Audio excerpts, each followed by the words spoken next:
नमस्कार, आओ मिलकर सीखे चैनल पर आपका हार्दिक स्वागत है।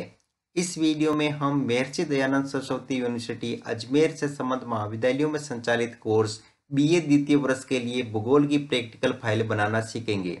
इस फाइल का 6वां अध्याय है प्लेन एवं टेबल सर्वेक्षण, जिसमें हम प्रतिच्छेदन विधि, चक्रमण या माला रेखा विधि, रेडियो प्रगामी विधि, विकिरण या आर्य रेखा विधि का अध्ययन करेंगे। तो चलिए शुरू करते हैं।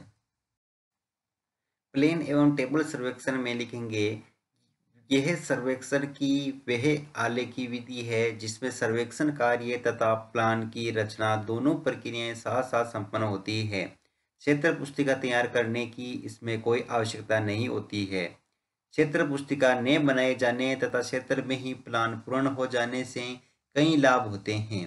क्षेत्र पुस्तिका न बनाए जाने तथा क्षेत्र में ही प्लान पूर्ण हो जाने से कई लाभ होते हैं। और इसमें लिखेंगे, जैसे समस्त सर्वेक्षण कार्य अपेक्षाकृत पूर्ण हो जाता है। क्षेत्र पुस्तिका में दूरियां आदि लिखने में होने वाले मूलों की समस्या दूर हो जाती है। सर्वेक्षक को प्लान देखकर भूलकर छोड़ गए क्षेत्रों के विवरण का ज्ञान हो जाता है। उदाहरण, प्लेन टेबल सर्वेक्षण में निम्न उपकरणों का प्रयोग किया जाता है। उपकरण में यहाँ पर लिखेंगे, फर्स्ट प्लेन टेबल तथा त्रिपाद स्टैंड, दार्श चेक तथा एलिडेड, स्पिरिट लेवल, साहुल या साहुल पिंड, साहुल कांटा, ट्रफ कंपास, सर्वेक्षण दंड, फीता, ड्राइंग शीट और ड्राइंग पिने, ऑल पिन, ड्राइंग उपकरण आदि। प्लेन टेबल की विधियां, इसमें लिखेंगे, प्लेन टेबल के सर्वेक्षण की 4 विधियां हैं। प्रतिच्छेदन विधि, विकिरण या आर्य रेखा विधि, चक्रमण या माला रेखा विधि, रेडियो प्रगामी विधि।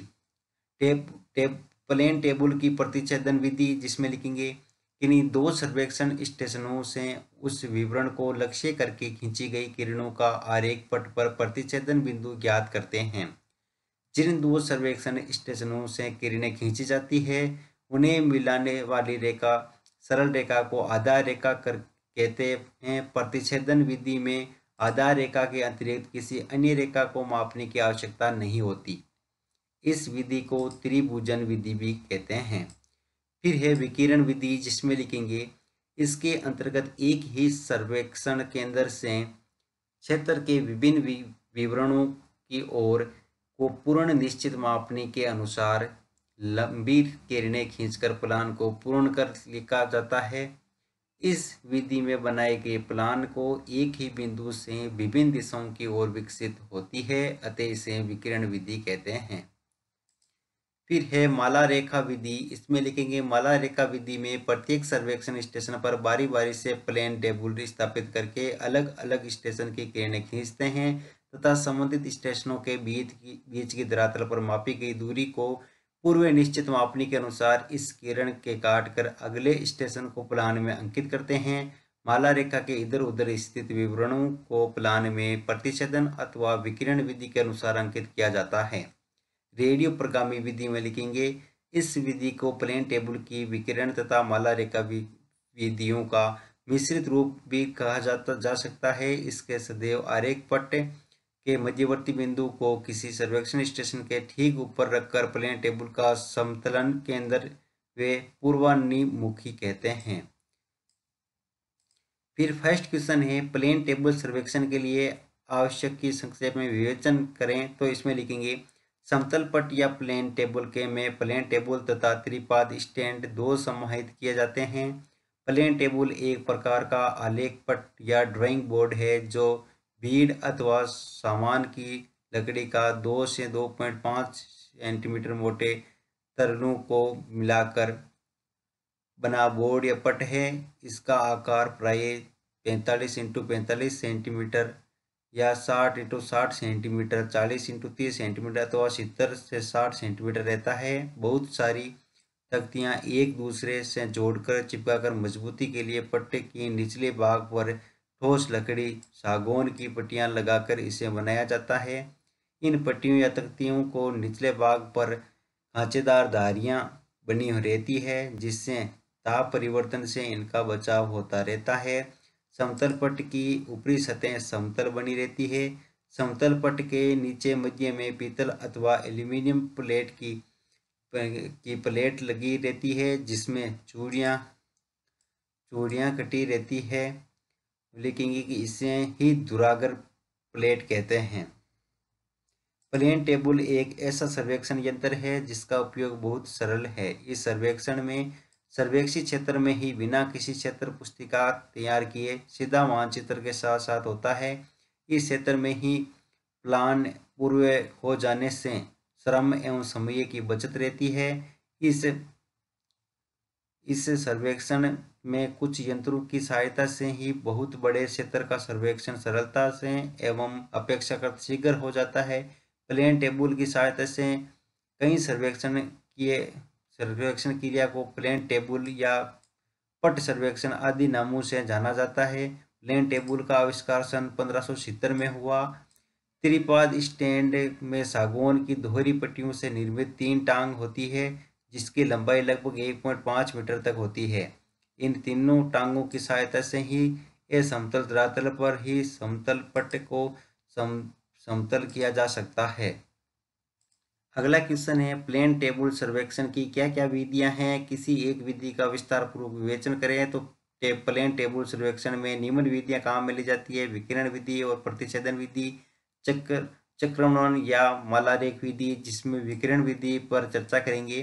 तो इसमें लिखते हैं, इस विधि का प्रयोग छोटे तथा समतल क्षेत्रों में जहां सर्वेक्षण के लक्ष्य स्पष्ट रूप से दिखाई नहीं देते हो में किया जाता है।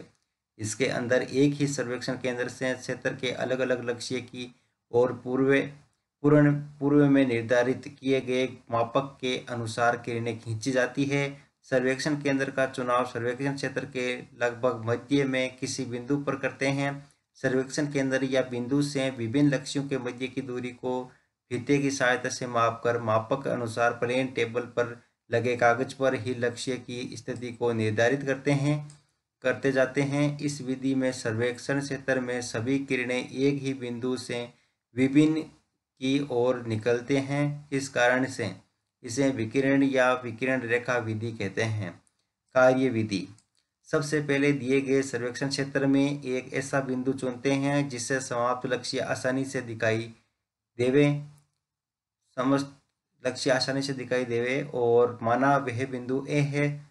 प्लेन टेबल पर लगे ड्राइंग कागज के मध्य भाग में ए बिंदु को अंकित करते हैं। तत्पश्चात साहुल पिंड एवं कांटे की सहायता से समतलन करते हैं।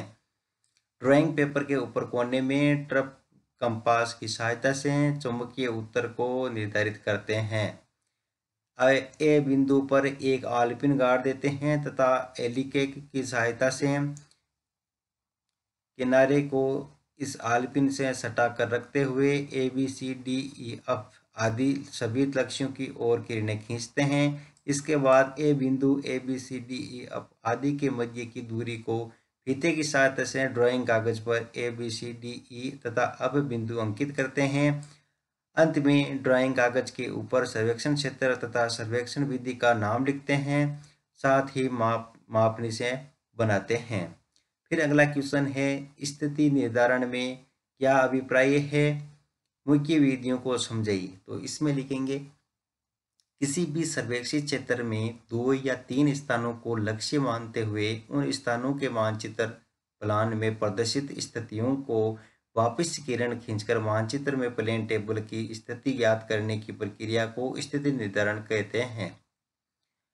अर्थात पूर्व सर्वेक्षित क्षेत्र में यदि पुनः सर्वेक्षण करना पड़े तो उपस्थित मानचित्र के अनुसार समपटल कहाँ स्थिर है, मानचित्र के संदर्भ में उस धरातलीय बिंदु की उपस्थिति कहाँ है, इसी को निर्धारित करने की प्रक्रिया को स्थिति निर्धारण कहते हैं। इसकी अनेक विधियां हैं, जिसमें फर्स्ट कंपास से पूर्वाभिमुखीकरण करने के पश्चात स्थिति निर्धारण विधि।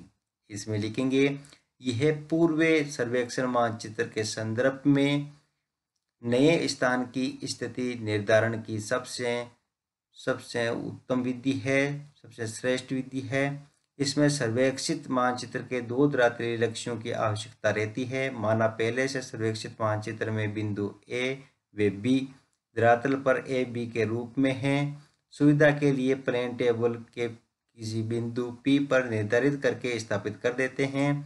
फिर लिखेंगे कि धरातलीय बिंदु पर समतलन और केंद्रण करके ट्रफ कंपास की को पूर्व निर्धारित उत्तर को दर्शाने वाली रेखा पर रखते हैं।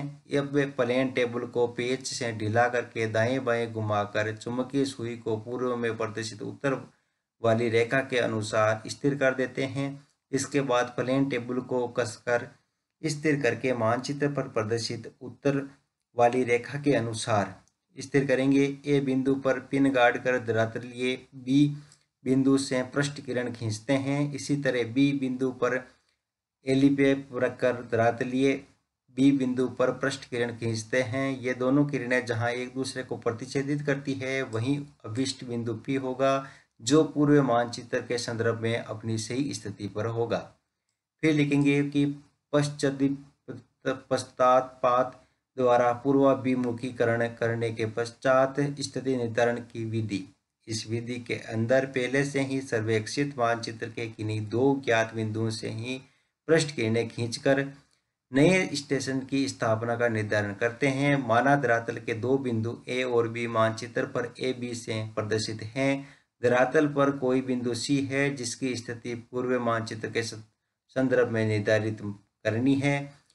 त्रिबिंदु समस्या जब समपटल सर्वेक्षण के किसी प्लान में दर्शाई गई स्थितियों में तीन बिंदुओं की सहायता से समपटल स्टेशन की प्लान में स्थिति ज्ञात करते हैं। यह कई प्रकार से की जा सकती है: यांत्रिक या अनुरेखा, कागज विधि, आलेखी विधियां, बेसल विधि, लानो विधि, जांच और मूल विधि। बिंदु समस्या विधि जब समपटल सर्वेक्षण के किसी प्लान में दर्शाई गई स्थितियों के तीन बिंदुओं की सहायता से समपटल स्टेशन की प्लान में स्थिति ज्ञात करते हैं तो इस विधि को त्रिबिंदु समस्या कहते हैं। इसका विवरण अगर लिखित है तो यांत्रिक या अनुरेख विधि, ज्यामितीय विधि या आलेखी विधियां, और यहाँ पर लानो विधि। माना किसी क्षेत्र में ए बी सी और डी तीन बिंदुओं को ए बी सी किन्हीं तीन बिंदुओं को पूर्व मानचित्र में क्रमशः ए बी सी से प्रकट किया गया है। अब प्लेन टेबल स्टेशन डी को मानचित्र ने लानो विधि द्वारा अंकित किया जाता है। बेसेल विधि, माना किसी क्षेत्र में ए बी व सी कोई तीन ऐसे बिंदु हैं जिन्हें पूर्व सर्वेक्षित मानचित्र में ए बी सी के द्वारा दर्शाया गया है। इस विधि द्वारा पी स्टेशन की स्थिति अंकित की जाएगी।